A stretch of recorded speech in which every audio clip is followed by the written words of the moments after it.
시간 사사기 21장 25절 말씀 본문을 봉독하도록 하겠습니다. 그때에 이스라엘의 왕이 없으므로 사람이 각각 그 소견에 옳은 대로 행하였더라. 아멘.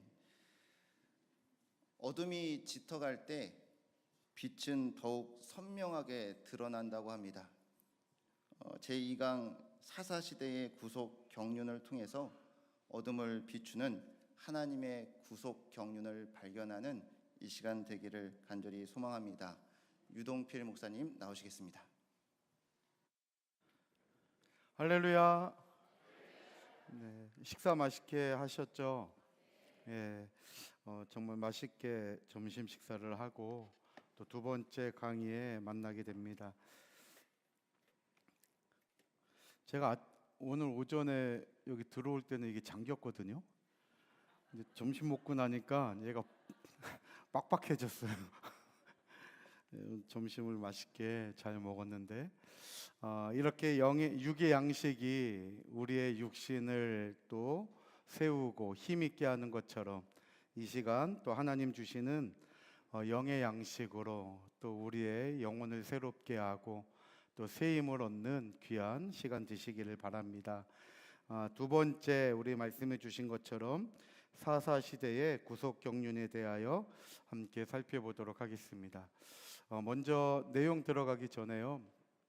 우리가 고린도전서 13장 말씀 보면 우리 목사님들 너무나 잘 알죠. 우리 성도님들도 잘 알죠. 고린도전서 13장은 뭐라고 얘기하죠? 사랑장이라고 하죠. 사랑장. 요 13장 위에가 12장이고 13장 다음이 14장이잖아요. 보통 이제 요 12장과 14장을 은사장이라 그러죠. 은사에 대한 말씀이 12장과 14장이 기록되어 있어요.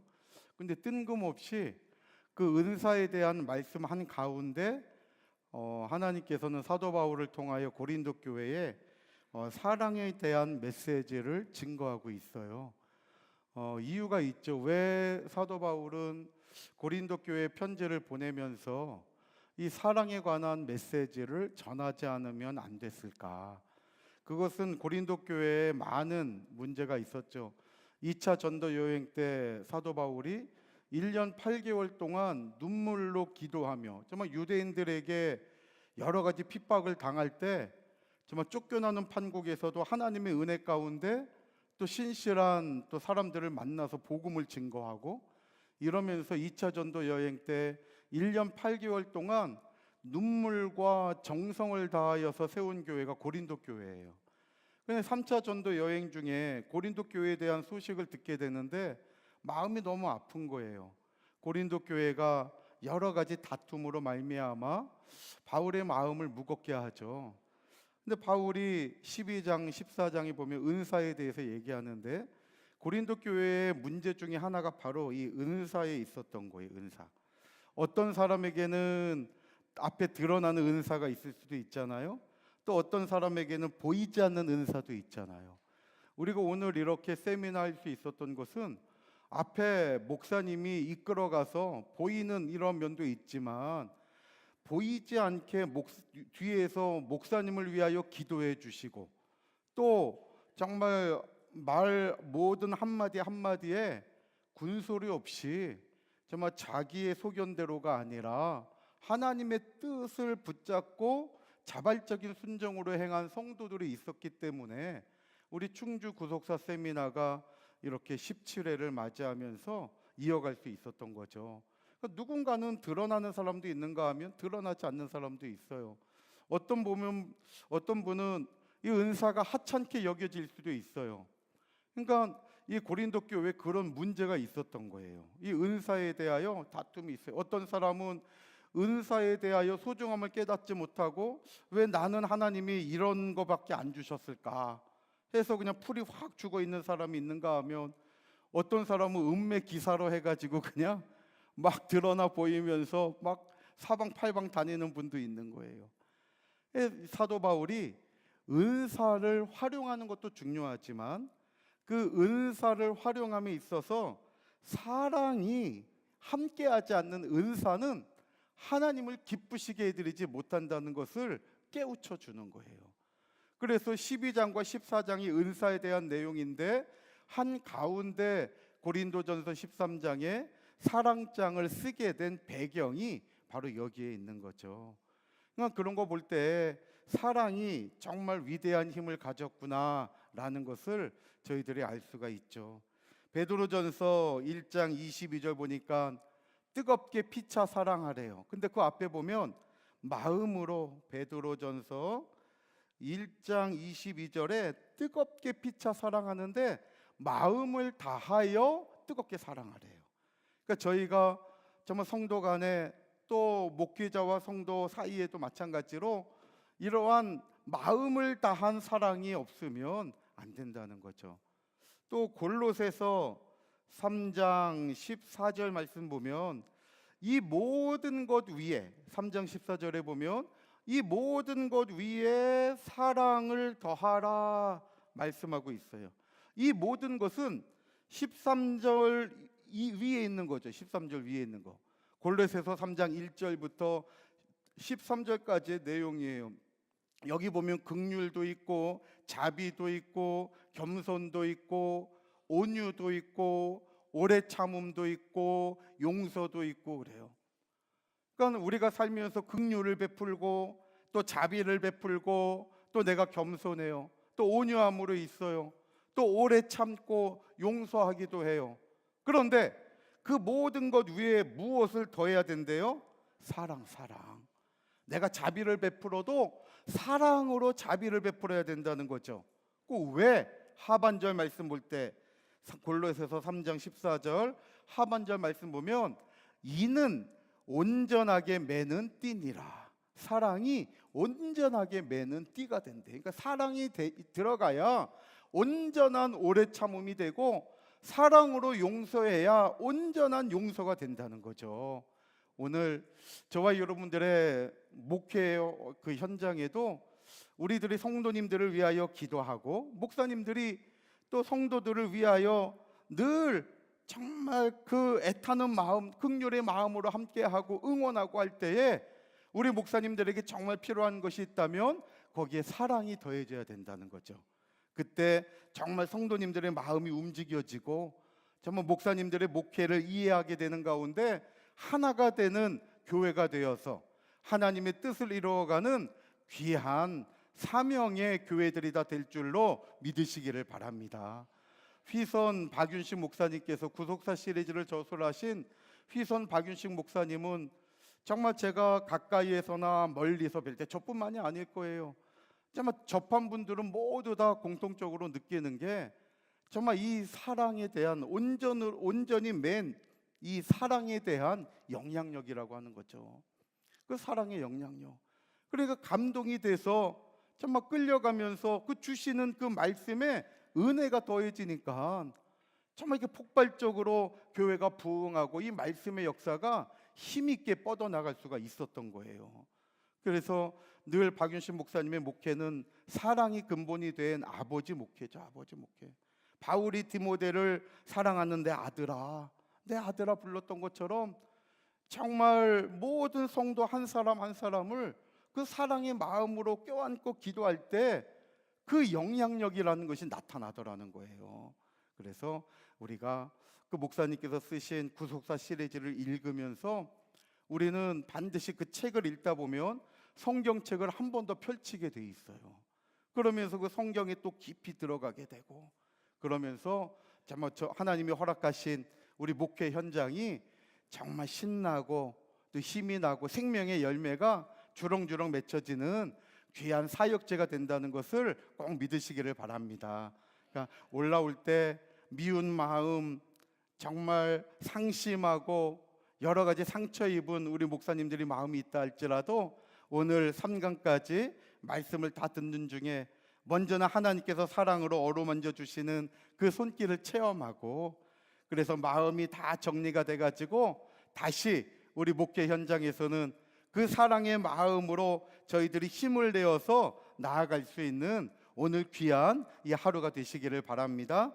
자, 이제 사사시대의 구속 경륜을 보게 돼요. 자, 사사시대의 위치를 한번 봐야 되죠. 자, 사사시대. 자, 주전 1446년부터 주전 1406년까지 이스라엘 백성들은 40년 동안 광야에서 생활을 하게 되죠. 40년 광야 생활에 들어가게 돼요. 주전 1406년 1월 10일에 여호수아서 4장 19절 말씀 보면 주전 1406년 1월 10일에 여호수아서 4장 19절이에요. 가나안 땅 길갈에 42번째 진을 치게 되잖아요. 그러면서 광야 생활이 끝나게 돼요. 그리고 주전 1390년까지 주전 1390년까지 그러니까 16년이잖아요. 이 16년 동안은 가나안 정복 전쟁을 펼치게 되죠. 그리고 전쟁을 다 하고 난 다음에 그 영토 분배를 하게 돼요. 그래서 6년 동안 전쟁하고 10년 동안 영토 분배를 하게 되는 거죠. 그 1390년에 어떠한 일이 있게 되냐면 영토 분배를 다 마치고 난 다음에 여호수아서 24장 29절에 보면 이스라엘 백성들을 가나안 땅으로 이끌고 갔던 여호수아가 죽어요.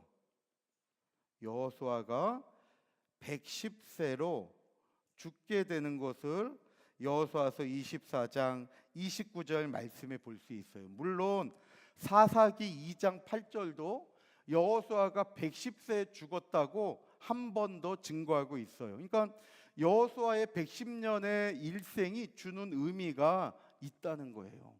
여호수아가 110세에 주전 1390년에 죽게 돼요.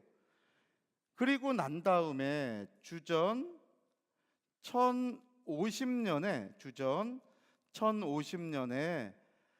사울이 왕이 되죠. 이때 주전 1050년에 사울이 이스라엘의 초대 왕이 돼요. 그러니까 여호수아가 죽는 주전 1390년부터 사울이 왕으로 세워지는 주전 1050년까지 요 기간이 340년의 기간이죠. 이 시대를 가리켜서 우리는 사사시대다라고 얘기하는 거예요. 사사시대. 말 그대로 이 시기는 사사들이 이스라엘 백성들을 다스리고 통치하던 시대죠. 그리고 이 사사시대가 사울이 왕으로 세워짐으로 끝나면서 이때부터는 이스라엘 백성들이 왕정시대로 들어가게 되는 거예요.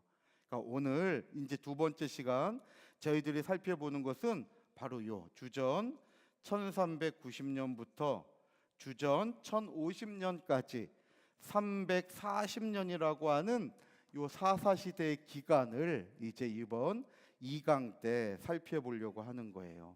그래서 인물로 본다면 이 사사시대는 인물로 본다면 여호수아의 죽음부터 사울이 왕이 될 때까지를 사사시대라고 하고, 연도로 본다면 주전 1390년부터 주전 1050년까지의 기간을 사사시대라고 한다는 것을 우리가 정리해 볼 수가 있는 거죠. 자, 그러면 우리 교재 보면 이 사사시대에는 전부 12명의 사사가 등장하고 있는 것을 알 수가 있어요. 그래서 이 12명의 사사는 학자들이 대사사와 또 소사사로 구분하잖아요.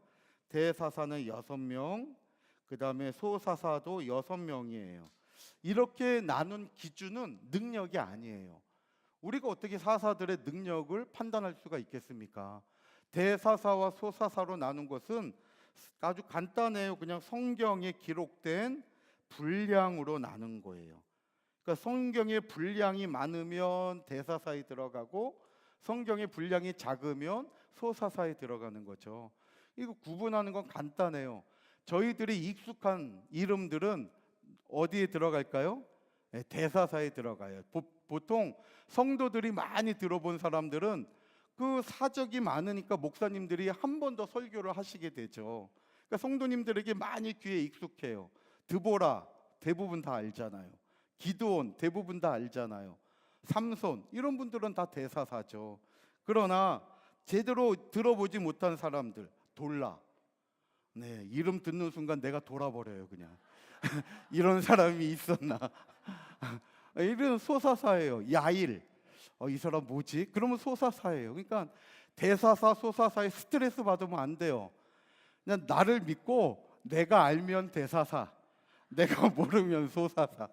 어쨌든지 사사가 전부 몇 명이에요? 12명 있다는 거죠. 자, 그러면 이제 이 사사가 어떠한 사람인가, 이 사사에 대하여 정의하는 게 중요해요. 사사는 쇼페팀이라고 이제 얘기해요. 근데 이 쇼페팀이라고 하는 단어는 기본 동사 샤파트라고 하는 동사에서 파생이 된 거예요. 샤파트.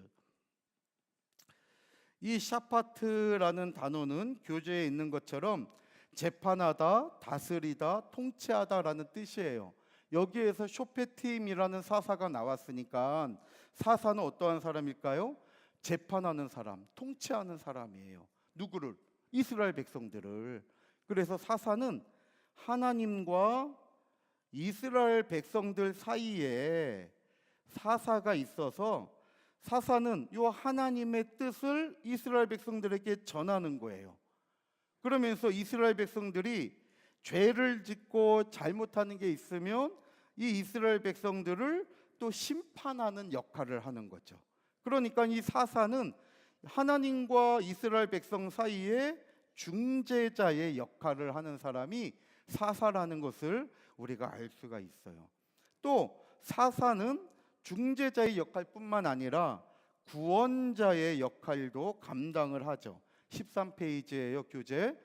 이스라엘 백성들의 구원자 역할을 해요. 그래서 사사들이 등장할 때마다 사사기서를 보면 한 구원자를 세워 구원하게 하시니, 사사기 3장 9절이나 15절에 기록되어 있죠. 그러니까 사사는 이스라엘 백성들의 중재자면서 구원자의 사명을 가지고 있는 거예요. 그러면 하나님과 우리 사이에 진정한 중재자, 중보자가 되시고 진정한 구원자가 되시는 분은 누구밖에 없어요? 예수 그리스도밖에 없죠. 그래서 사사는 예수 그리스도를 예표하는 사람들이에요. 사사기에 등장한 12명은 전부 다 우리로 하여금 예수님을 바라보게 한다는 거죠. 그래서 이와 같이 우리가 12명의 사사를 통해서 예수님을 발견해야 된다는 거예요.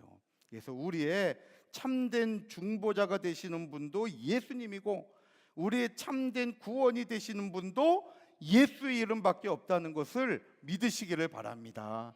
이것이 사도행전 4장 12절에 기록되어 있잖아요. 이 세상 가운데 구원을 주시는 이름은 예수 이름 외에 다른 이름이 없대요. 그러니까 예수님의 이름을 따라가야 구원을 받지, 다른 종교, 다른 이름을 따라가 봐야 거기에는 절대 구원이 없다는 거예요. 그래서 이러한 사사는 예수님을 증거하고 있다. 자, 그럼 사사들은 어떠한 특징이 있는가? 우리가 사사기 전체를 볼 때에 두 가지로 정리해 볼 수가 있어요. 첫 번째로 사사들은 하나님의 신이 임한 사람이에요. 하나님의 신이 임했다는 것은 바로 성령이 임한 사람들이죠. 그러니까 아무나 사사가 되는 게 아니에요. 이 사사가 되기 위해서는 하나님의 신이 임해야 된다는 거죠. 그래서 우리 교재에 있는 것처럼 온니엘도 여호와의 신이 임했죠. 기드온도 여호와의 신이 기드온에게 강림했어요. 입다도 여호와의 신이 입다에게 임했고, 삼손이 힘이 세갖고 사사가 된 게 아니라는 거예요. 여호와의 신이 비로소 그에게 감동하시니라. 그랬더니 삼손이 사사의 사명을 감당할 수 있었다는 거죠. 마찬가지로 저희가 초대교회 역사를 볼 때에 초대교회 때 많은 교회들이 세워질 때에 누가 그러한 사명을 감당했느냐? 신약 성경에 보면 초대교회도 바로 이 성령을 받은 사람, 성령 충만한 사람들을 통해서 하나님은 교회의 역사를 이루어 가셨다는 거예요. 베드로를 볼 때에도 사도행전 4장 8절에 베드로가 성령이 충만했다 그랬죠? 스데반도 사도행전 7장 55절에 성령이 충만하고, 바나바도, 바울의 동역자였던 바나바도 착한 사람이요 성령과 믿음이 충만한 자라. 또 우리가 잘 아는 바울도 성령이 충만하여 그랬죠. 그러니까 이와 같이 초대교회를 이루어간 사람들도 마치 사사시대에 하나님이 사용했던 사사들과 마찬가지로 성령이 임하여서 그 성령의 역사하심 속에 자신을 드렸을 때 바로 하나님께서 맡겨주신 사역을 감당할 수 있었다는 거예요. 오늘날 우리 이 시대도 마찬가지예요. 누가 이 마지막 때에 하나님의 놀라운 구원의 역사를 이룰 수가 있겠습니까? 바로 성령 충만한 사람이에요. 오늘 우리들이 성령 충만한 목사님이 되고 성령이 충만한 교회가 될 때에 이 나라와 민족을 변화시키고 정말 이 나라로 말미암아 전 세계에 구속의 말씀이 뻗어가는 놀라운 역사가 있을 줄 믿으시기를 바랍니다. 그러니까 내가 하는 게 아니고 어떤 큰 교회가 하는 것도 아니에요. 하나님께서 성령을 쏟아부어 줄 때에 바로 그 사람이 담대하게 이 사명을 감당할 수 있다고 하는 사실이죠. 오늘 성령의 역사가 우리 장현 목사님에게 있고 또 우리 충주 하늘소망교회에 있기 때문에 이렇게 많은 목사님들을 섬기고 이 놀라운 역사를 이루어간다는 것을 믿으시기를 바랍니다. 그리고 이 사랑을 받은 우리가 이제 우리가 이 사명을 감당해야 되는 거예요. 그래서 이 받은 바 말씀을 교회에 증거하고 정말 한번 증거해 보세요. 진짜 맨날 하려고 마음 먹었는데 막상 시간이 하루 지나고 이틀 지나면 작심삼일이라고 자꾸만 잊어버리는 속도를 따라가지 못하잖아요, 우리가. 그러나 보고라도 진짜 당장 이번 수요 예배나 주일부터 성도님들 한 명이 있든지 두 명이 있든지 한번 이 말씀을 성경 찾아가면서 한번 해보세요. 거기에 성령이 임하시기만 한다면 저와 여러분들이 사람의 눈으로 볼 때는 연약하다 할지라도 하나님께서 성령을 부어주시기만 한다면 그 지역을 감당치 못할 정도로 하나님의 뜻을 펼쳐나가는 놀라운 교회로 바뀌어질 줄로 믿으시기를 바랍니다. 에베소서 5장 18절 보면 저희들 너무나 잘 알죠. 이 성령 충만을 술 취함으로 표현하고 있잖아요. 술 취함을 성령 충만으로 비유하고 있죠. 술 취하지 말라. 이는 방탕한 것이니 술 취하지 말고 성령의 충만을 받으라는 거예요. 왜 그렇습니까? 술 취하면 사람들이 담대하게 바뀌잖아요. 먼저 술 취하면 말이 많아지죠. 저는 제 친구들이 술을 굉장히 잘 먹었어요. 한참 때 막 20대 막 이럴 때. 뭐 술을 그렇게 잘 먹는지 애들이 하나 중대 다니는 제 친구는 그 당시에 과별로 술 시합을 하더라고. 술 시합. 1억과 다녔는데 그 1억과는 여자들이 많잖아요. 근데 다른 어디 과하고 붙었는데 안 되니까는 친구들을 모으더라고. 그래가지고 20대 때는 별의별 짓 다 하죠. 근데 보면 술 취하고 나면 말이 많아져. 말이 그냥 시끄러 한 말 또 하고 또 하고. 그런 것처럼 우리가 성령이 충만하면 뭐가 많아져야 될까요? 말씀이 많아져야죠. 우리는 말씀이 많아져야 돼요. 그래서 자꾸만 누르면 말씀이 튀어져 나와야죠. 우리나라 뭐라 그래요? 꿀 먹은 강아지 꿀똥 싼다 그러잖아요. 말씀 들은 사람은 치면 말씀이 나오는 거죠. 또 술 취한 사람은 겁이 없잖아요. 술 취한 사람은 겁이 없어요. 그러니까는 그냥 차가 지나가도 술 취한 사람은 제 친구가 그랬다니까요. 내가 다리 걸면 저 차가 넘어간대요. 겁이 없어. 갑자기 저한테 보여준다고 찻길로 막 나가는 거예요. 그러다가 얘가 넘어져 갖고 바닥에 엎어졌어요. 그랬더니 딱 일어나가지고 하는 게 아프지도 않아. 술 취하면 아프지도 않아요. 그 넘어졌는데 딱 일어나갖고 저한테 하는 말이, 야, 이 바닥에 지금 내 뺨따구를 때리고 갔대요. 그러니까 술 취한 사람은 말이 많죠. 겁도 없죠. 또 술 취한 사람은 아파하지도 않아요. 마찬가지로 성령 충만하면 말씀이 많아지고 또 겁이 없으니까 담대하게 전도하는 거죠. 그 말씀을 전하는 거예요. 우리 정말 복음 전하려고 하면 얼마나 조마조마해요. 이 얘기하면 저 사람이 들을까? 정말 생각이 깊어져요. 그러다가 그 사람 떠나버려요. 근데 성령 충만하면 겁이 없어지니까 담대하게 막 복음을 전하는 거죠. 초대교회에 사도행전 2장에 성령을 받은 이후에 담대함을 가지고 두려워하지 않고 복음을 전했던 거 아니에요. 또 술 취하면 아프지 않은 것처럼 성령 충만하면 상처받지도 않아요. 그러니까 내가 왜 교회 생활하다 왜 상처받느냐? 지금 성령이 떨어져 왔기 때문에 그래. 성령 충만하면 상처받지 않아요. 담대해지는 거죠.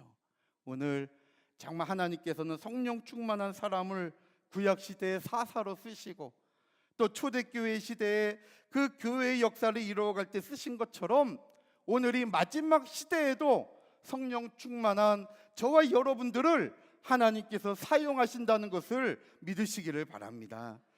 두 번째로 이 사사들은 약점이 많은 사람들이었어요.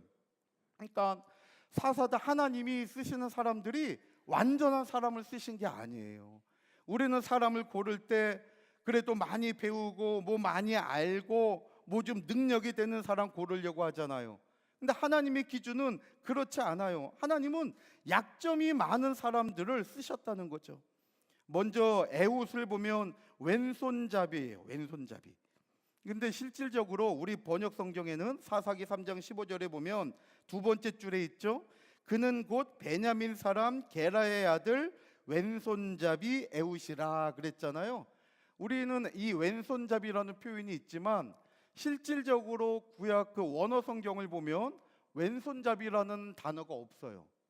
거기 보면 써 있죠. 왼손잡이는 히브리어 이테르 야드 예미노라는 단어인데 이 이테르라는 단어가 이게 묶인 닫혀 있는 그러한 뜻이에요. 뭐 어디에 결박된 이 이테르라는 단어가 묶이다 또 결박되다 속박되다 닫혀 있다 그런 뜻이에요. 그리고 야드는 손이에요. 손. 또 예미노 이 예미노라는 단어가 야민이라는 단어에서 온 건데 야민 예미노 이게 이 야민이라는 단어에서 온 건데요. 이것이 동서남북 방향을 가릴 때는 남쪽을 뜻해요. 이 야민 남쪽. 그리고 왼쪽 오른쪽 할 때는 오른쪽을 나타내요. 오른쪽. 그런 뜻이 야민이라는 단어가 오른쪽 또는 남쪽이에요. 우리는 보통 어릴 때부터 동서남북 방위 배울 때 오른쪽은 어느 쪽이라고 배웠어요? 저쪽이요? 오른쪽은 동쪽이잖아. 동쪽. 항상 우리는 방위 표시하면서 이렇게 그려놓고 야 오른쪽이 항상 동쪽이다 계속 배웠잖아요. 그러니까 우리는 오른쪽이 동쪽으로 익숙해져 있어요. 근데 히브리어의 이 야민이라는 단어는 오른쪽이 남쪽이에요. 왜냐하면 동쪽은 해가 뜨는 곳이죠. 그러니까 유대인들은 하나님이 계시고 말씀이 있는 곳이니까 동쪽을 향하여 가요. 그럼 이 하나님이 계시고 말씀이 있는 곳이니까 동쪽을 향하여 가요. 그럼 이 뒤쪽은 서쪽이죠. 그럼 제가 써 있는 이 오른쪽은 뭐가 돼요?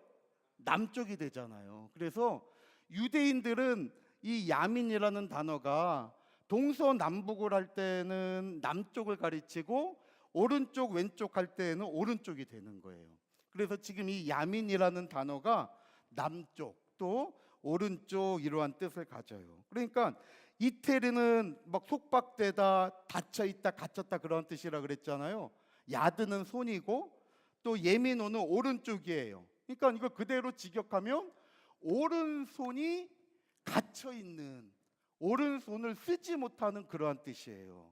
이것을 의역해가지고 우리 성경에서는 이걸 왼손잡이라고 표현을 한 거예요. 그러니까 우리는 보통 왼손잡이 하면 오른쪽 왼쪽 다 쓰는데 왼손을 잘 쓰는 사람을 왼손잡이라고 하잖아요. 지금 에웃은 그런 의미가 아니라는 거예요. 오른손이 불구해요. 그러니까 어쩔 수 없이 왼손을 쓸 수밖에 없는 거죠. 근데 이러한 에웃이 어느 지파냐면 아까 방금 읽었죠. 어느 지파라 그랬어요? 베냐민 지파. 베냐민은 오른손의 아들 그 뜻이잖아요. 왜냐하면 히브리어는 비느 베냐민 야민 비느 야민 이렇게 돼 있거든요. 자, 그러면 요 야민은 아까 여기 있잖아요. 오른쪽 요 뜻이잖아요. 요 요건 아들이라는 뜻이거든요. 그래서 베냐민은 오른손의 아들 그 뜻이에요. 베냐민 오른손의 아들. 근데 오른손의 아들 이 베냐민 지파의 에웃이라는 사람은 오른손을 쓰지 못해. 오른손이 불구예요, 불구. 그러니까 왼손을 쓸 수밖에 없는 상황이에요. 그러니 베냐민 지파에서 이 에웃이라고 하는 사람은 고개를 들고 살아갈 수 있는 사람이 아니에요. 소외된 사람이에요. 그런데 하나님은 그런 에웃을 들어가지고 사사로 썼다는 거예요. 혹시 이 자리에 오신 목사님들 가운데 나에게 치명적인 약점이 있습니까? 정말 이 오른손의 아들이라고 하는 그 지파의 소속인데 왜 하나님이 나에게 오른손을 못 쓰게 했는지 원망이 될 수도 있을 거예요. 왜 나는 이렇게 무엇인가 가진 것이 없을까? 그러나 어떠한 환경 속에 있든지 간에 나를 능하게 하셔서 나를 사용하시는 분은 하나님이라는 것을 믿으시기를 바랍니다. 하나님의 일을 하는데 내 결점은 이유가 되지 않는 거예요. 빌립보서 4장 13절 말씀처럼 내게 능력 주시는 자 안에서 내가 모든 것을 할 수 있다고 말씀하셨죠. 그런 것처럼 하나님이 나에게 능력 주시기만 한다면 나의 약점이 하나님이 주시는 능력을 이기지 못한다는 것을 믿으시기를 바랍니다. 그러니까 나한테 약점이 있는 게 문제가 아니라 내가 하나님께 맡기지 못하는 게 문제였던 거예요. 그래서 이제부터는 더 하나님 앞에 맡기고 믿음으로 나아가는 저와 여러분들이 다 되시기를 바랍니다. 또 우리 15페이지에 보면 삼갈이죠. 삼갈은 농부예요. 농부. 그 사사기 31장에 3장 31절 보니까 사사는 소모는 막대기 하나밖에 없어요. 소모는 막대기. 그러니까 잠깐 여기 보세요. 막대기가 있잖아요. 그러면 이게 이제 2.5m 정도 된다 그래요. 기록에 의하면. 우리 구속사 시리즈 책에도 2.5m 정도. 이게 짧지 않은 막대기죠. 이게 2.5m로 보이셔야 돼요. 2.5m 되는 막대기에 끝은 이렇게 뾰족해요. 그런데 한쪽은 작은 삽이 달려 있는 거예요. 삼갈은 이거 하나 가지고 소몰면서 농사 짓는 농부였던 거예요. 그런데 이 막대기를 삼갈이 쓸 때에는 농부예요. 그런데 이 막대기를 하나님께 맡기니까 하나님의 막대기가 되어서 사사로서 이스라엘 백성들을 지키고 이방의 압제로부터 해방시키는 놀라운 일을 삼갈이 해냈다라고 하는 사실이에요. 출애굽기 4장 20절에 보면 모세에게 가지고 있었던 게 바로 앞에 나가는 모세에게 모세가 가지고 있었던 건 지팡이 하나밖에 없었어요. 지팡이 하나. 그런데 출애굽기 4장 20절에 그 모세가 그 지팡이를 하나님께 맡겼더니 그 지팡이가 모세의 지팡이가 아니라 누구의 지팡이가 됐어요? 하나님의 지팡이가 된 거예요. 그랬더니 그 하나님의 지팡이가 기사와 이적을 일으키고 출애굽기 14장에서는 그 홍해를 향하여 뻗으니까 홍해 바다가 갈라지고 만 거예요. 삼갈도 마찬가지로 내가 그 농사 짓는 그 막대기 하나 갖고 있었다면, 그걸 내 막대기로 가지고 있었다면 삼갈은 여전히 농부였을 거예요. 근데 그걸 하나님께 맡겼더니 그 삼갈의 막대기가 하나님의 막대기가 되는 순간 사사가 되어서 이스라엘 백성들을 구원할 수 있었다고 하는 사실이죠. 오늘 이런 것처럼 내가 가진 것이 지극히 보잘것없다 할지라도 그것을 하나님께 드리기만 한다면, 하나님의 손에 들려지기만 한다면 나의 연약한 일생이 아버지의 뜻을 이루는 강한 일생이 될 줄로 믿으시기를 바랍니다. 또 드보라는 여자였잖아요. 여자는 숫자에도 들어가지 않죠. 그러니까 유대인들이 아침에 일어나면 세 가지 감사를 했다 그러잖아요. 유대인 남자들이 늘 아침에 세 가지 감사를 해요. 첫 번째, 하나님, 내가 여자로 태어나지 않은 거 감사합니다. 수에도 안 들어가니까. 그리고 두 번째로, 이방인으로 태어나지 않은 걸 감사합니다. 그리고 세 번째로, 나를 종으로 태어나지 않게 하신 거 감사합니다. 유대인들은 세 가지 감사했대요. 남자들이 여자로 태어나지 않은 거, 이방인으로 태어나지 않은 거, 종으로 태어나지 않은 거. 그러나 정말 하나님께서 내가 여자라 할지라도, 내가 종이라 할지라도 하나님이 쓰시겠다고 한다면 누구도 막을 수가 없는 거예요. 드보라가 여자였지만은 이스라엘 백성들을 이방의 압제에서 구해내는 사사가 될 수 있었다는 거죠. 또 기드온도 보세요. 기드온 가장 작은 집안에, 거기에 또 제일 작은 자래요. 기드온은 제일 작은 자. 그런데 이러한 기드온도 하나님의 사사가 될 수 있었던 이유는 다른 것이 아니라 기드온에게 하나님이 함께 하셨기 때문이에요. 이게 중요하죠. 하나님이 함께 하셨기 때문에. 너무나도 연약한데 하나님이 함께 하니까 강한 자가 되는 거예요. 이것이 우리 인생의 승리의 비결인 줄 믿으시기를 바랍니다. 우리 성도들에게 승리의 비결은 바로 이거예요. 내가 지금 하나님과 함께 있는가? 또 나는 지금 누구와 함께 있느냐? 오늘 저와 여러분들이 하나님과 함께 있다고 한다면 내 집안이 보잘것이 없고 내 자신을 봐도 초라하기 짝이 없다 할지라도 하나님이 함께 하시기만 한다면 정말 세상이 감당치 못하는 사람이 될 줄로 믿으시기를 바랍니다. 여기 우리 사사기 6장 16절 15페이지 제일 밑에 보세요. 사사기 6장 16절 한번 읽어볼까요? 시작.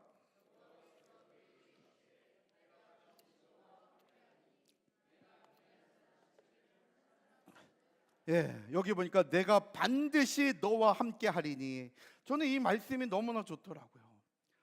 오늘 하나님이 기드온에게 말씀하신 것처럼 내가 반드시 너와 함께 하리니, 오늘 이 말씀을 하나님이 우리들에게 주신 말씀인 줄 믿으시기를 바랍니다. 올라올 때 혼자 올라오셨다 할지라도 내려갈 때는 하나님이 함께 가시는 거예요. 함께. 다윗 보세요. 다윗이 그 당시 왕인, 왜 자꾸 이러지? 다윗이 그 당시 왕인 사울이 죽이려고 할 때 사울이 죽이려고 하는 가운데서도 결국 사울이 다윗을 죽이지 못해요. 이거 좀 이상하지 않아요? 한 나라의 왕이 작정했는데 그 한 사람을 못 죽여요. 그렇게 막 군인들을 동원하고 해도. 저는 이게 참, 어떻게 이걸 그렇게 사울이 그 다윗을 어떻게 못 죽일까? 근데 사울이 다윗을 잡지 못하는 것은 하나님이 허락하지 않았기 때문이에요. 저는 이 말씀이 너무 위로가 되더라고요. 세상이 아무리 우리 교회를 무너뜨리려고 하고 세상이 아무리 나를 무너뜨리려 한다 할지라도 하나님이 나와 함께 하셔서 나를 세상에게 허락하지 않는 이상 아무리 권력과 세력이 큰 대통령이고 뭐건 어떤 그 누구라 할지라도 하나님이 허락하지 않는 한 우리 머리털 끝 하나 건드리지 못할 줄로 믿으시기를 바랍니다. 이 말씀이 꼭 적어 놓으세요. 사무엘상 23장 14절에 있어요. 사무엘상 23장 14절.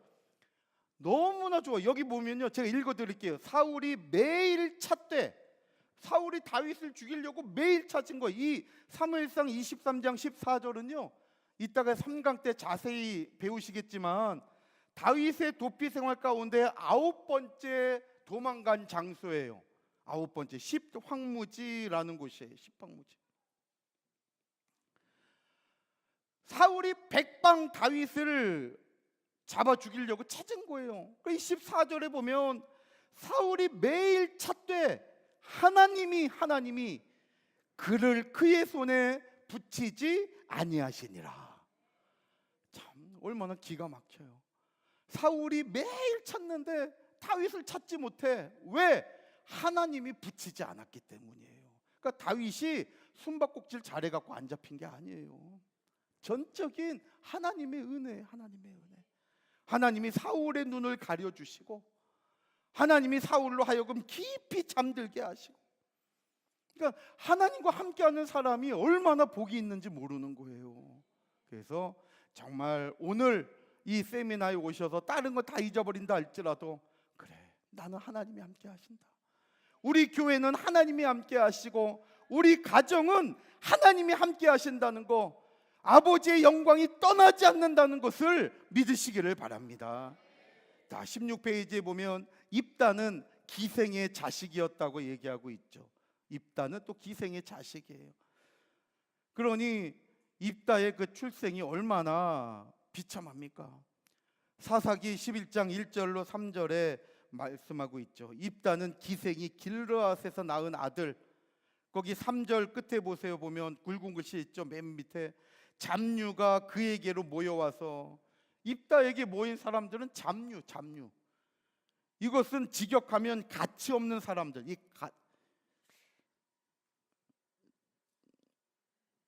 자, 여기 잡류라고 하는 것은 직역하면, 이거 왜 자꾸 이러죠? 가치 없는 사람들의, 가치 없는 사람들, 잡류. 그래서 이 바른 성경에서는 이 잡류를 불량배로 번역하고 있어요. 불량배. 그러니까 입다는 자기 자신도 기생의 아들로 참 천하고 비참한 가운데 있는데, 입다에게 모이는 사람들도 다 불량배들이에요. 사람들이 볼 때 입다를 인정하겠습니까? 그런데 사사기 11장 29절 하나 적어 놓으세요. 사사기 11장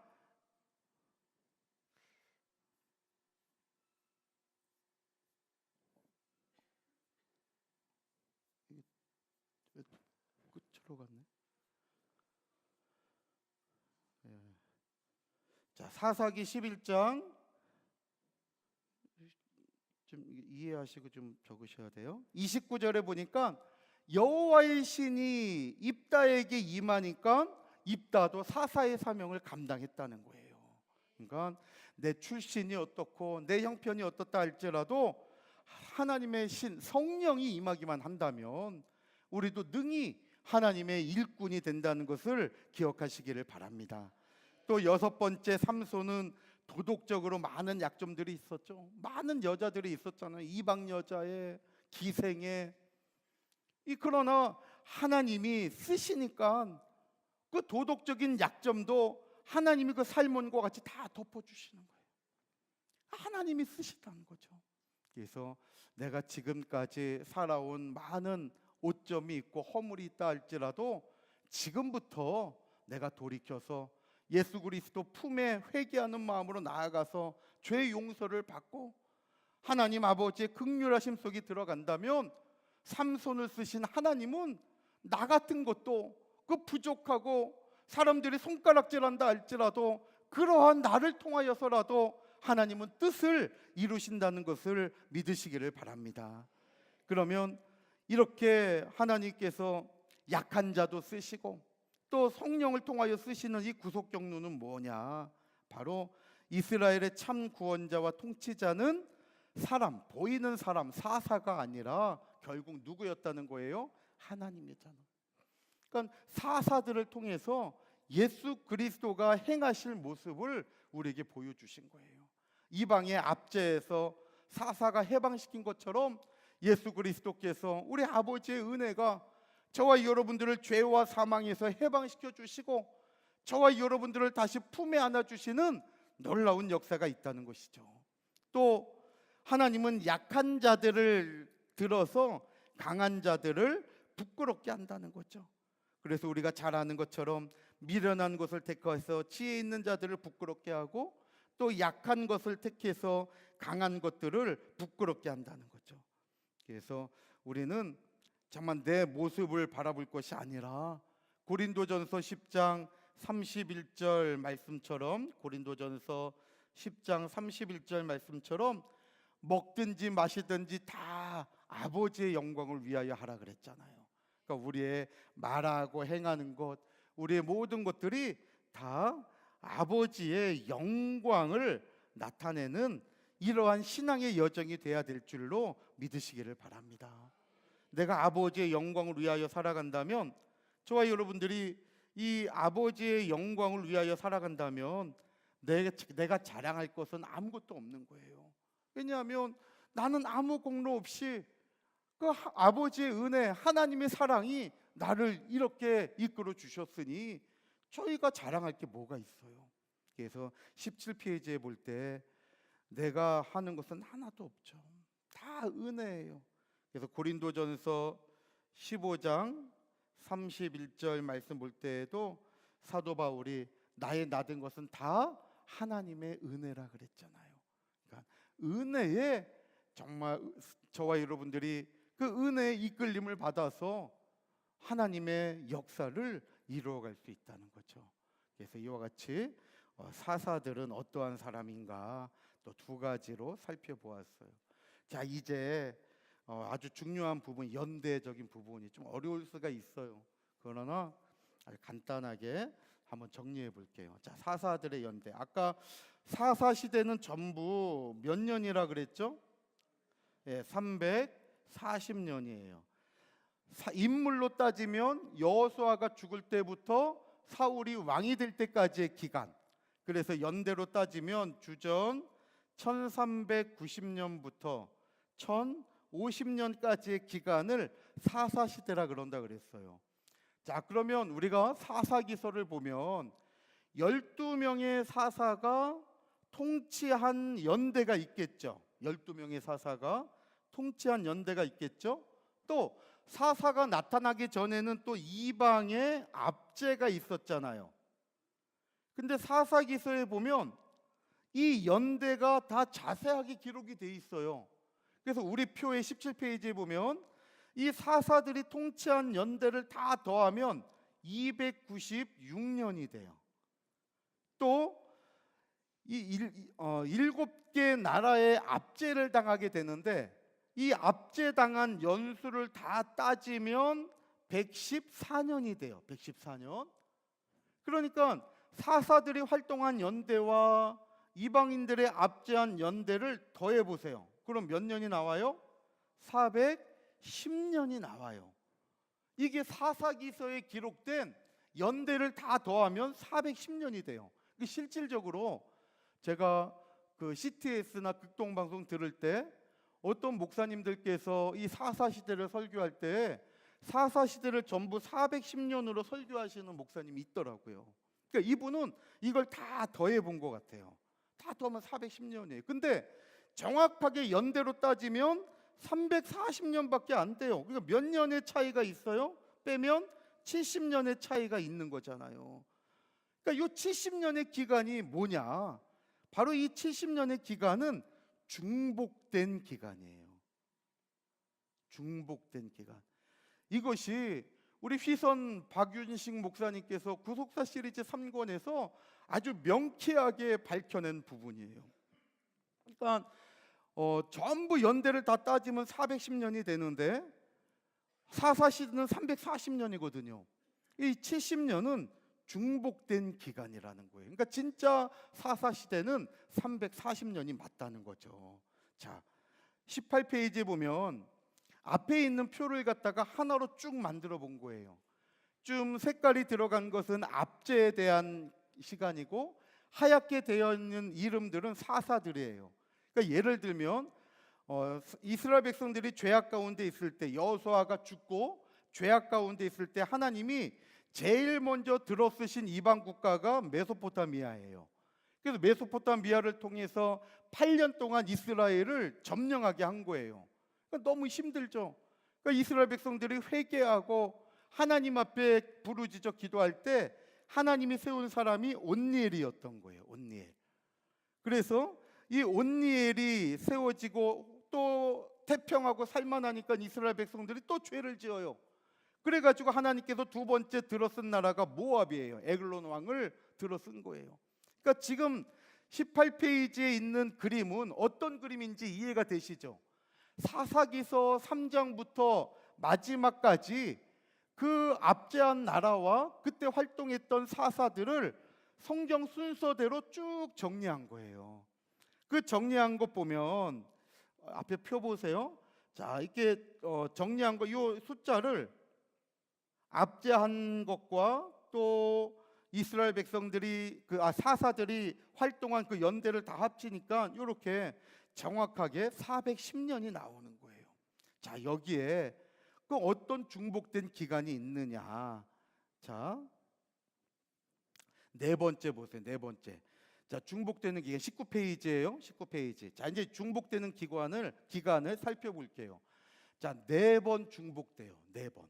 자, 첫 번째 에훗과 삼갈이에요. 자, 여기 표에 보면 에훗과 삼갈 여기 있죠. 모압의 압제 속에 하나님께서 사사를 일으키는데 에훗과 삼갈 두 사람을 일으킨 거예요.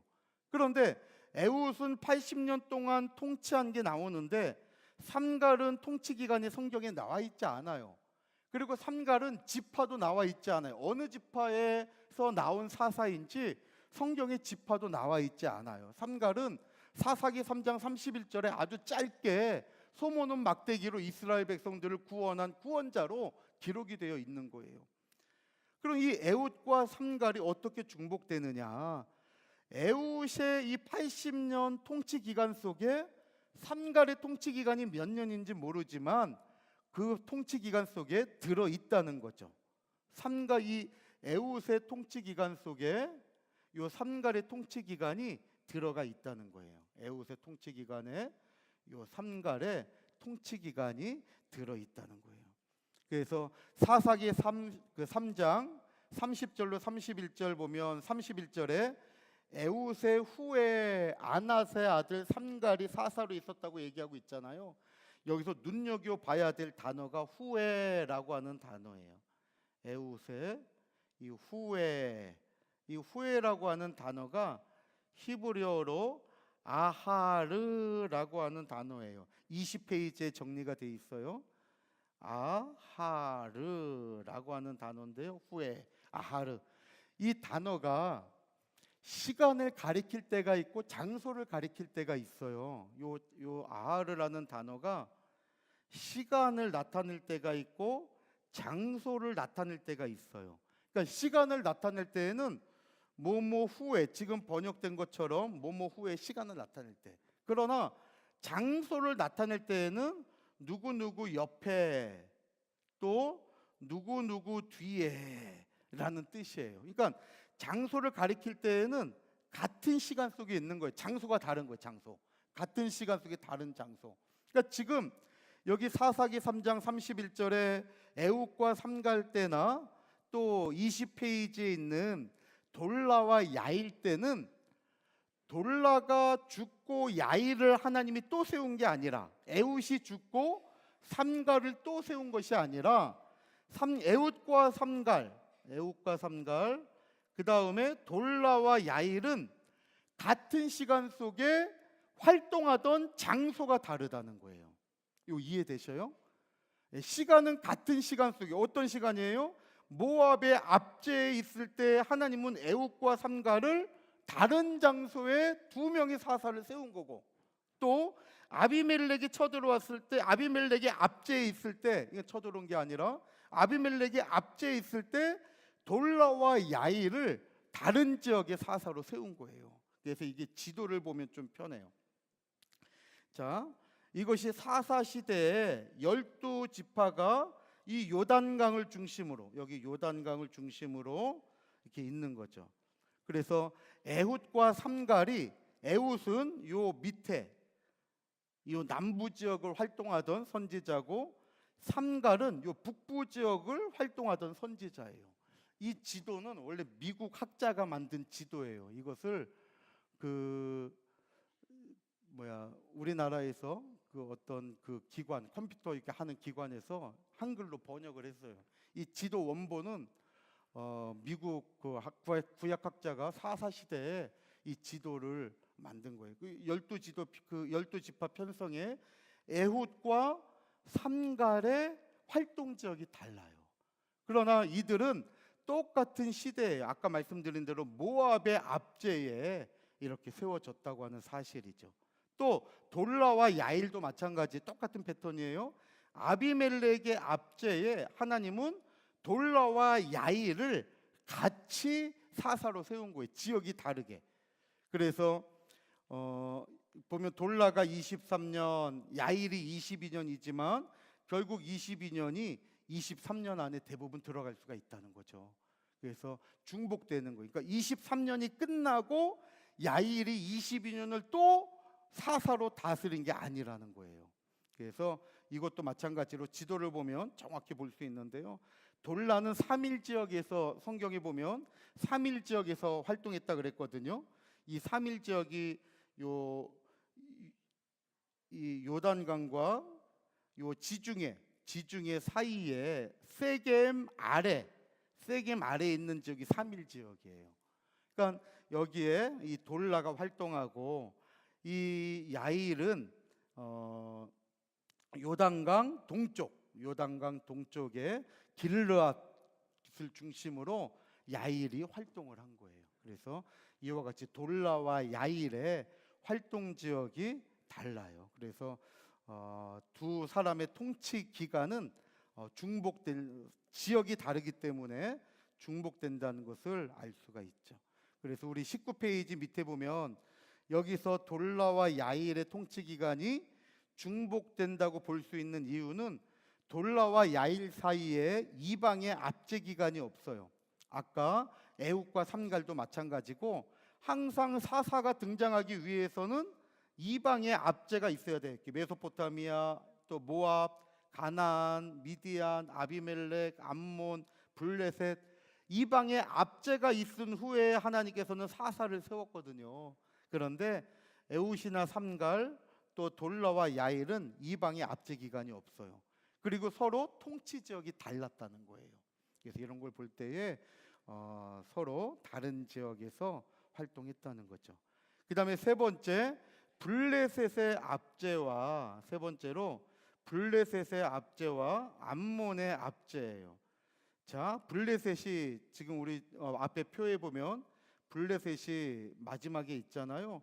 그 위에 이제 암몬의 압제인데 암몬의 압제가 끝나고 사사들이 일어나고 블레셋의 압제가 또 시작된 게 아니라 요 암몬과 블레셋의 압제가 같이 시작됐다는 거예요.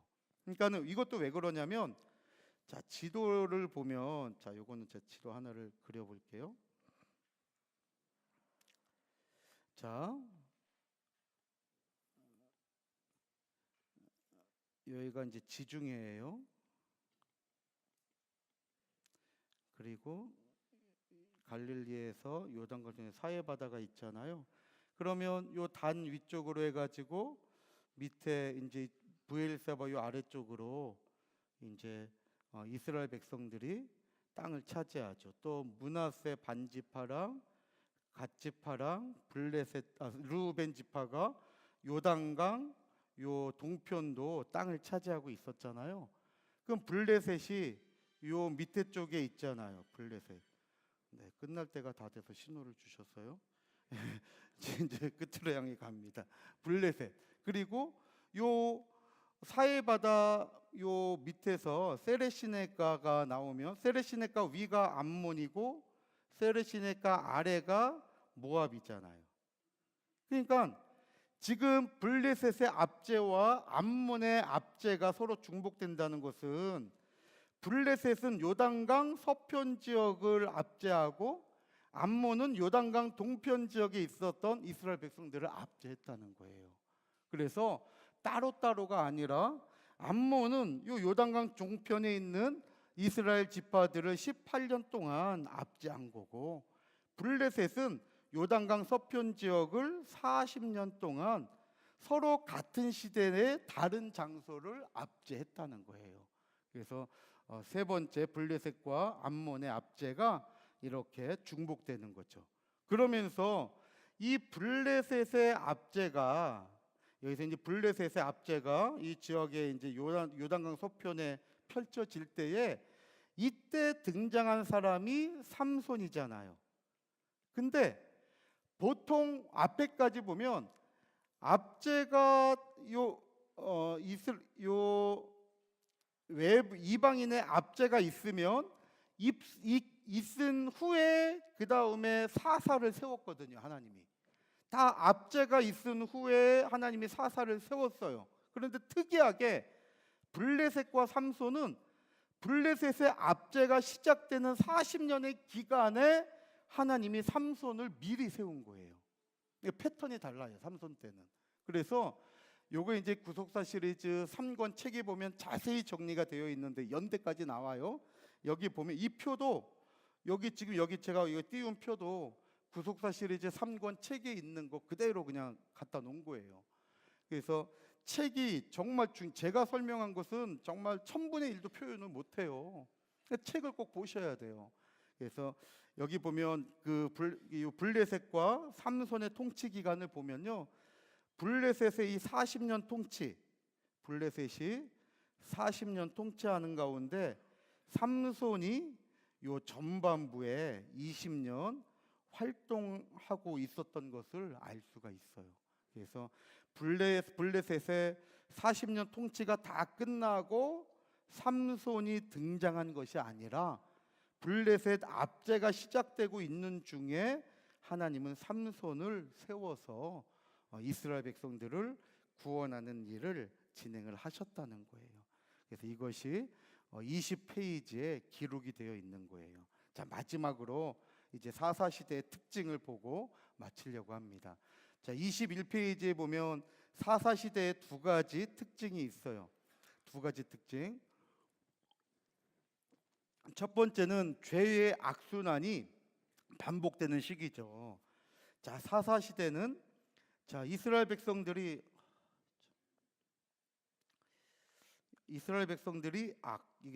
이게 제가 손을 대니까 자꾸 막 뭐가 줄이 생기는 것 같아요. 제가 손을 안 대고 써야 되니까 글씨가 좀 이상해도 이해해 주시고요. 이제 끝이니까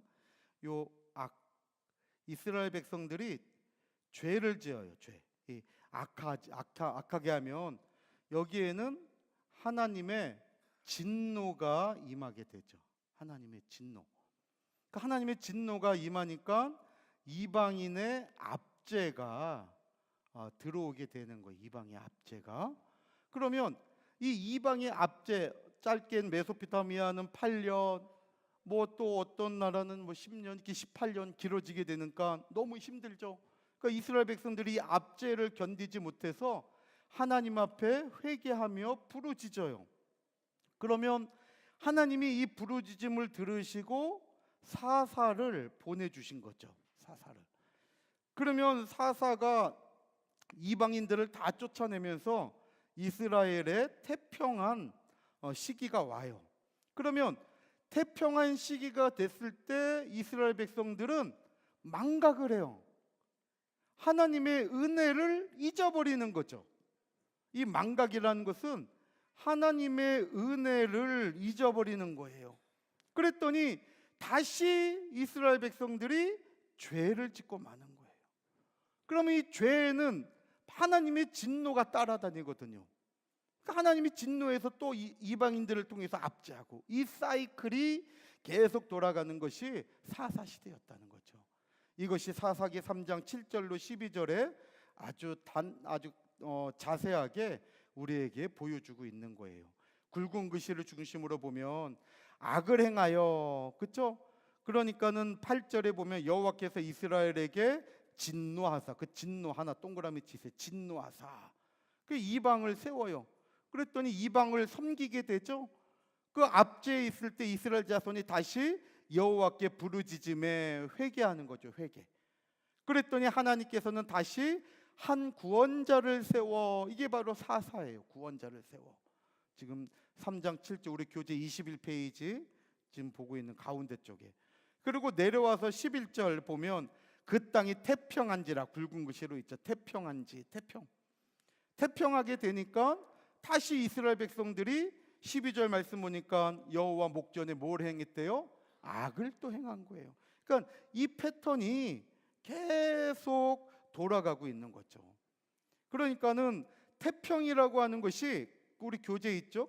샤카트라는 단어인데 긍정적인 면에서는 평화, 평온이지만 이 태평도 부정적인 측면으로 가게 되면 이것도 은혜에 대한 망각이 돼버리고 만다는 거예요. 그러니까 우리도 그렇잖아요. 처음엔 너무 힘들었다가 잘 되면 참 기뻐요. 근데 잘 되는 게 오래되면 그 태평하고 평안함 속에 나도 모르게 하나님의 은혜를 잊어버리고 거기에 점점 내가 왕이 돼가기 시작을 해요.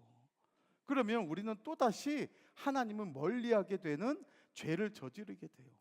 그러니까 은혜를 망각한 태평은 죄를 짓는 지름길이 되는 거예요. 그러니까 오늘 이 사사시대를 통해서 이 한 가지, 은혜를 잊어버리지 말자, 이 한 가지를 꼭 깨달았으면 좋겠어요. 은혜를 잊어버리면 정말 죄를 지을 수밖에 없는 거예요. 그래서 그 밑에 여백이 하나, 이 사사시대의 태평함, 좀 시간이 지나갔지만 하나만 좀 정리할게요. 자, 사사시대의 태평함, 사사시대의 태평함. 이 사사시대의 태평함은 첫 번째로 세 가지만 적을 텐데요.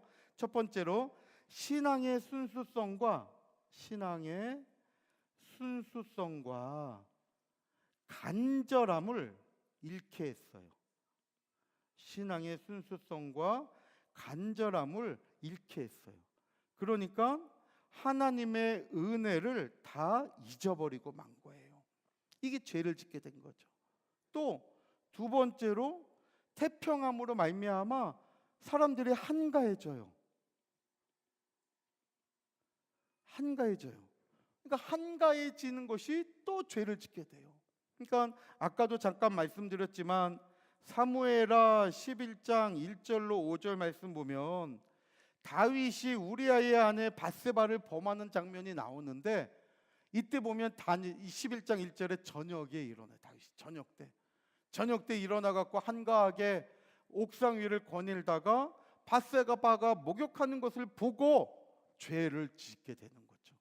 그러니까 하나님의 은혜를 잊어버린 한가함은 어떻게 보면 우리를 경각시키는 시간이라는 것을 알아야 된다는 거죠. 그 다음에 마지막 세 번째로 태평함은 억지로 순종하게 돼요. 태평함은 억지로 순종하게 해요. 억지로. 하나님을 향한 우리의 순종은 억지로의 순종이 아니라 자발적인 순종이 돼야 되죠. 억지로 순종하는 것이 왜 위험하냐면요, 억지로 순종하는 것은 내가 힘이 있으면 순종하지 않아요. 마지못한 순종인 거예요. 그러나 하나님께서 우리에게 원하시는 것은 내가 힘이 있든지 없든지, 내가 형편이 어렵든지 넉넉하든지, 아까 말씀드린 것처럼 하나님의 뜻 앞에 정말 내 관점을 버리고 하나님의 뜻 앞에 나아가는 것이, 이것이 온전한 순종이라는 거죠. 그래서 우리들이 이와 같이 사사시대에는 이 죄가 반복된 것을 바라보면서 이제는 정말 하나님 앞에 기쁨으로 우리의 시간을 드릴 수 있는 귀한 역사가 있기를 주님의 이름으로 축원합니다. 그래서 마지막 22페이지에 넘기면 그 다음에 이제 제일 밑에죠. 21페이지 제일 밑에 왕이 없는 시대예요. 사사시대의 두 번째 특징은 왕이 없는 시대. 우리 본문 말씀이죠. 그때의 사사시대에 이스라엘에 왕이 없었대요. 그래서 아까 1강 때 좀 설명한 부분이 있어요. 22페이지에 보면 왜 하나님을 왕으로 받아들이지 않았느냐, 자기 소견을 하나님 말씀보다 더 좋게 생각하기 때문이에요. 이걸 우리가 경계해야 돼요. 그러니까 내 것을 하나님의 말씀 앞에 내려놔야지, 자기 소견이 하나님의 말씀보다 더 타당하게 생각해가지고 하나님의 말씀 그대로 순종하지 못하고 자기 생각대로의 순종이 일어나면 안 된다는 거예요. 그래서 하나님 보시기에 좋았더라는 삶을 살아야 된다는 거죠. 또 두 번째로 마지막에 신앙 전수가 이루어지지 않았기 때문에 하나님을 왕으로 받아들이지 못한 거예요. 다른 세대. 저는 여기서 참 사사기 2장 10절로 11절 말씀 볼 때에 2장 10절에 보면 이 다른 세대 너무나 마음이 아파요. 다음 세대가 되지 못한 게 다른 세대예요. 우리는 신앙의 다음 세대가 일어나야 돼요. 그런데 다음 세대를 이루지 못하니까 다른 세대가 돼버리고 만 거예요. 다음 세대는 하나님의 뜻을 붙잡고 하나님을 내 삶의 왕으로 모시고 살지만, 다른 세대는 자기 소견에 좋은 대로 살아가면서 하나님과 상관없이 살아가는 거예요. 오늘 우리 한국교회는 다른 세대가 아니라 다음 세대가 세워져야 소망이 있다는 것을 믿으시기를 바랍니다. 오늘 이 다른 세대의 특징 보세요. 첫 번째, 여호와를 알지 못하며. 사사기 2장 10절로 11절이에요. 여호와를 알지 못하며. 두 번째, 여호와께서 이스라엘을 위하여 행하신 일도 알지 못하였더라 말씀하고 있죠. 하나님을 알지 못할 뿐만 아니라 하나님께서 행하신 일도 전수가 안 되니까 알지 못해요. 그러니까 다른 세대가 돼버리고 만 거예요. 그러니까 오늘 우리 교회가 해야 할 일이 우리 자녀들에게, 다음 세대들에게 하나님의 이름을 알게 해야 돼요. 그 하나님이 오늘날 어떻게 역사하고 계시는지, 지금도 그 하나님은 살아서 우리와 어떻게 함께 하시는지 이것을 알게 하지 않으면 우리 자녀들이 다른 세대가 돼버리고 만다는 거예요. 오늘 이 사사기서를 통해서 정말 하나님의 은혜를 망각하면 죄를 짓게 되는구나, 그리고 내 자녀들에게 신앙의 교육을 시키지 못하면 다른 세대가 되어버린다는 거, 이 사실을 깨닫고 오직 정말 하나님의 말씀을 통한 신앙교육으로 먼저는 우리들이 살고 교회와 가정과 이 나라와 민족이 사는 축복의 역사가 있기를 주님의 이름으로 축원합니다. 기도하시겠습니다. 사랑과 은혜가 풍성하신 아버지 하나님, 이렇게 이른 아침부터 이 시간까지 저희들 붙들어 주시고 하나님의 귀한 말씀을 졸리고 피곤한 가운데에서도 내 살을 꼬집고 견디며 한 말씀이라도 빼앗기지 않으려고 듣게 하시고 마음에 새기게 하시고, 또 아버지 하나님, 내 삶에 또 우리 교회에 적용하기 위하여 필기하게 하신 것 감사를 드립니다. 아버지 하나님, 이 작은 것 하나하나가 정말 돌아가서 목회 현장에 부딪힐 때에 힘이 되게 하시고 능력이 되게 하여 주시옵소서. 어두워져가는 이때에 하나님의 말씀의 영향력이 더욱더 강하게 일어날 줄로 믿습니다. 아버지 하나님, 말씀을 통하여 나라와 민족을 세우는 저희들 되게 하시고, 말씀을 통하여 가정을 회복하게 하시고, 말씀을 통하여 교회가 선교적 사명을 감당하는 귀한 사역장이 될 수 있도록 하나님 함께하여 주시옵소서. 다음 3강이 남아 있습니다. 아버지 하나님, 끝까지 저희들 지켜주시고 아버지 하나님, 증거하는 목사님을 붙들어 주실 줄 믿사오며 이 모든 말씀 우리 주 예수 그리스도 이름 받들어 간절히 기도 올리옵나이다. 아멘. 감사합니다.